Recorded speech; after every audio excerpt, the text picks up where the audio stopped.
రాజకీయాన్ని రాజకీయంలాగా చెయ్యాలి. అదేదో ఒక కార్పొరేట్ కంపెనీ సీఈఓ లాగా చేయకూడదు. ఇది ఆయన చంద్రబాబు గారి దగ్గర చూసి నేర్చుకోవాలి. జగన్ కంటే ముందే వ్యాపారస్తుడు చంద్రబాబు నాయుడు. ఆయన హెరిటేజ్ వాళ్ళు కొత్తగా పెట్టలేదుగా, ఆయన ఏనాడో పెట్టుకున్నారుగా. ఆ తర్వాత కాలంలో అప్పటికి చంద్రబాబు నాయుడు హెరిటేజ్ వ్యాపారం నడిపే రోజుల్లో రాజశేఖర రెడ్డి కుటుంబానికి ఏ వ్యాపారం లేదు, ఆ మైన్ తప్ప. అట్లాంటిది ఆ తర్వాత తిను ఈ అదేది పవర్ ప్లాంట్లు పెట్టడం, ఇంకోటి పెట్టడం సక్సెస్ అయ్యాడు జగన్మోహన్ రెడ్డి బిజినెస్ మ్యాన్గా. కానీ ఈయనలోని బిజినెస్ మ్యాన్ కమ్ పొలిటీషియన్గా మిగిలిపోయాడు, కానీ పొలిటీషియన్ కమ్ బిజినెస్ మ్యాన్గా లేడు ఆయన. అదే చంద్రబాబు నాయుడు పాలిటిక్స్ను పాలిటిక్స్ లాగానే చేస్తాడు. రాజకీయాన్ని తింటారు, తాగుతారు, ఏమైనా చేస్తారు రాజకీయంతోనే.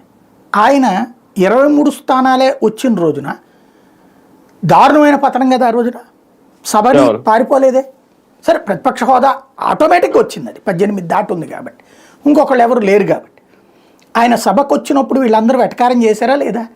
చాలా క్యామెడీ చేశారు, చాలా మాటలు మాట్లాడారు, అపహాస్యం చేస్తే నేను ఎట్లాంటి చాలా చూశాను.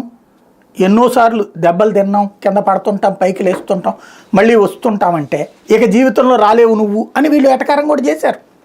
ఏమైంది?